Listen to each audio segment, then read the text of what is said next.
Hello students, इसमें पढ़ने वाले हैं मल्टीप्लिकेशन ऑफ डेसिमल, यानी कि डेसिमल नंबर को अगर मल्टीप्लाई करना होगा तो हम कैसे करते हैं। ज़्यादातर जब हम लोग कैलकुलेशन करते हैं, अगर कहीं डेसिमल नंबर को मल्टीप्लाई करना आता है तो बहुत सारी प्रॉब्लम्स होती हैं कि डेसिमल जहाँ पे लगाना चाहिए वहाँ पे हम लोग नहीं लगाते हैं और बहुत सारी मिस्टेक्स करते हैं। या फिर 2-4 डेसिमल नंबर हैं एक साथ, 2-4 डेसिमल नंबर हैं उनको एक साथ मल्टीप्लाई करना, तो फिर ये सोचना पड़ता है कि डेसिमल लास्ट में हम कहाँ पर लगाएं। तो ये सारी जो कन्फ्यूजन है, ये सारी कन्फ्यूजन दूर हो जाएंगे अगर आप इस वीडियो को देखें। डेसिमल नंबर सॉल्व करने से पहले हमें ये मान के चलना होता है कि मान लेते हैं कि कोई भी डेसिमल नंबर है ही नहीं, यानी कोई भी कहीं पे डेसिमल लगा ही नहीं, और पूरे क्वेश्चन को हम एज इट इज सॉल्व कर लेते हैं। चलिए देखते हैं कैसे। देखो यहाँ पे लिखा है 0.2 इंटू 5। तो अब मैं यहाँ पे मान लेता हूँ कि पॉइंट नहीं, अगर मैं पॉइंट मान लेता हूँ नहीं है तो ये लिखा होगा 0.2 इंटू 5। अच्छा, हमें ये पता होना चाहिए कि कोई भी नंबर है उसके आगे 0 लिखे हैं तो उन 0 का कोई महत्व नहीं। अगर यहाँ पे अगर मैं 3 0 लिख दूँ तभी इन 0 का कोई भी महत्व नहीं, हमारा आंसर यानी कि क्या, अगर हम इसको नंबर कहें तो ओनली क्या लिखा होगा, 2 ही लिखा होगा। इसके पीछे 0 लिखेंगे तो इसका महत्व होगा, इसको हम क्या कहेंगे 2000 यानी कि 2000 कहेंगे, लेकिन आगे लिखा है तो उसका कोई भी महत्व नहीं होगा। तो इस चीज को समझना होगा। तो अब यहाँ पे मान लीजिए 0.2 को अगर बिना डेसिमल के अगर हम मान ले लिखा है तो क्या लिखा है 0.2 इंटू 5, और 0.2 का मतलब ही होता है 2 और ये हो जाएगा 5, और 2 इंटू 5 बच्चों कितना होता है 10।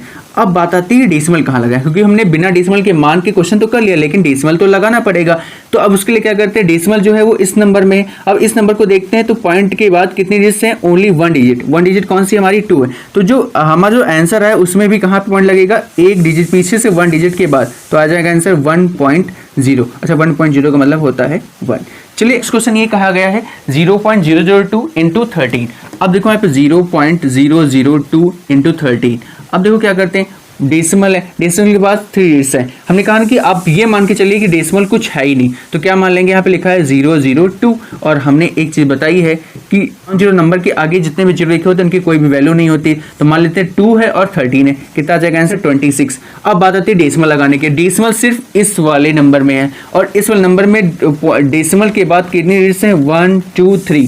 तो यानी कि जो हमारा आंसर आएगा उसमें भी पॉइंट डेसिमल के बाद 3 डिजिट्स होनी चाहिए। तो पीछे से हम लोग काउंट करना स्टार्ट करते हैं, 1 2 3, और डेसिमल यहाँ पे लग गया, और आगे हम चाहे तो 0 लिख सकते हैं, वरना कोई दिक्कत वाली बात नहीं। लेकिन ये जो पॉइंट है, ये प्लेस है, ये खाली रह गया, क्योंकि जिससे मेरे पास 2 थी ये प्लेस खाली रह गया। तो यहाँ पे हम क्या लिख लेंगे बच्चों, 0, और हमारा आंसर आ जाएगा 0.0026। नंबर लेते हैं, ये तीनों डेसिमल नंबर है। अब देखो 0.2 इंटू 0.0003 इंटू 1.4, ये नंबर लिया, कोई बात नहीं। अब हम सबको मान लेते हैं कि इनमें किसी में डेसिमल नहीं है, तो 0.2 ओनली 2 मान लेते हैं।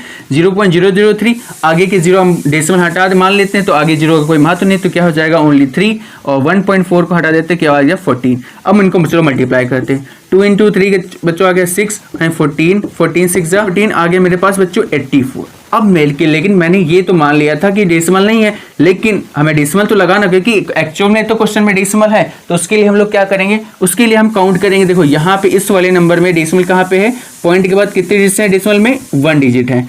यहाँ पे डेसिमल के बाद कितने डिजिट्स हैं, 3 डिजिट्स हैं। देखो 1 2 3 डिजिट्स है। यहाँ पे डेसिमल के बाद कितने डिजिट्स हैं, 1 डिजिट है, यानी कि ओनली एंड 4। अब देखो डेसिमल के बाद टोटल कितनी डिजिट्स हो गई, 1 + 3 + 1 को टोटल हो गई मेरे पास 5। इन डेसिमल के बाद कितनी डिजिट्स होनी चाहिए, 5 होनी चाहिए। तो हम लोग हमेशा डेसिमल पीछे से काउंट करके लगाते हैं, तो 1 2 3 4 5, उसके बाद हम डेसिमल लगा देंगे। जो प्लेस खाली रह गए वहाँ पे क्या कर देंगे, 0 फिल कर देंगे, और हमारा ये आंसर आ जाएगा 0.0084 इज राइट आंसर। फिर हम लोग फोर्थ क्वेश्चन पे आते हैं। फोर्थ क्वेश्चन दिया गया है 13.2 इंटू 0.005 इंटू 2। ठीक है, तो यहाँ पे 2 ऐसे नंबर हैं जिनमें डेसिमल है, एक नंबर ऐसा जिसमें डेसिमल नहीं है। चलिए स्टार्ट करते हैं। हमने फिर से कहा था कि हम ये मान के चलेंगे डेसिमल कहीं पे नहीं है, तो आ जाएगा 132, क्योंकि डेसिमल हटा, कोई बात नहीं। और यहाँ से जब डेसिमल हटेगा तो इन 0 का कोई महत्व नहीं रह जाएगा, को बचेगा ओनली 4, और यहाँ तो 2 है, इसमें डेसिमल हटाने की कोई जरूरत नहीं। अब चलो मल्टीप्लाई कर लेते हैं। मल्टीप्लाई करने आसान तरीका ये रहेगा, अगर हम इसको पहले मल्टीप्लाई कर लेते आ जाएगा मेरे पास 10, तो 132 इंटू 10 आ जाएगा मेरा बच्चों, ये 0 यहाँ पे लग जाएगा, तो 1320 आ गया। लेकिन डेसिमल एक्चुअल में था, तो डेसिमल नीचे आंसर में तो लगाना पड़ेगा। अब क्या करेंगे, डेसिमल के बाद 1 डिजिट, कितने 1 डिजिट है, यहाँ पे डेसिमल लगा 1 2 3, तो कितने हो गए टोटल 3। इसमें कहीं डेसिमल है तो डिजिट काउंट करने की कोई जरूरत नहीं। तो अब टोटल डेसिमल के बाद कितनी डिजिट होनी चाहिए, 4। यहाँ से मुझे पता चल गया। चलिए इसे स्टार्ट करते हैं, 1 2 3 4, और यहाँ पे डेसिमल हमारा लग गया। यही मेरा आंसर हो गया 0.1320, क्योंकि यहाँ पे कंप्लीट मुझे 4 डिजिट हमारे पास थी। बड़ा क्वेश्चन है, यहाँ पे 4 डेसिमल नंबर है, उनको मल्टीप्लाई करना है। तो चलिए स्टार्ट करते हैं। 1.023 इंटू 0.03 इंटू 2.05 इंटू 0.2। तो ये वो डेसिमल नंबर है और चारों में क्या है, डेसिमल है। चलिए इसको कैसे करते हैं, तो वही ट्रिक हम लोग लगाएंगे कि हम अभी मान लेंगे किसी में भी डेसिमल नहीं है। तो क्या हो जाएगा 1023 विदाउट डेसिमल। यहाँ से डेसिमल हटाएंगे तो इन जीरो का कोई महत्व नहीं रह जाएगा, ओनली 3 नंबर बचेगा। यहाँ से हटाएंगे लेकिन ये इन जीरो का महत्व होगा क्योंकि ये 2 नॉन जीरो के बीच में है। तो यहाँ से डेसिमल हटेगा तो आ जाएगा 205 और यहाँ से डेसिमल हटाओगे तो ये जीरो का कोई महत्व नहीं होगा, तो ओनली क्या बचेगा मेरे पास 2। तो ये मेरे पास आ गया। अब मैं इस नॉर्मल जैसे किसी नंबर को मल्टीप्लाई करते वैसे इसको मल्टीप्लाई करेंगे। सबसे पहले आसान ये रहेगा कि मैं इसको मल्टीप्लाई कर लूँ, तो आ जाएगा मेरे पास 1023 और ये हो जाएगा मेरे पास 6 बच्चों और 205।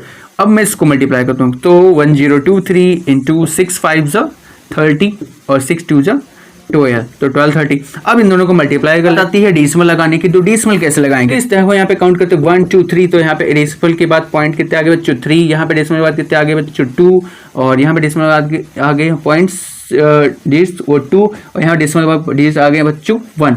तो 3 2 5 5 2 7 1 8, यानी कि तो पीछे से काउंट करते हैं 1 2 3 4 5 6 7 एंड 8।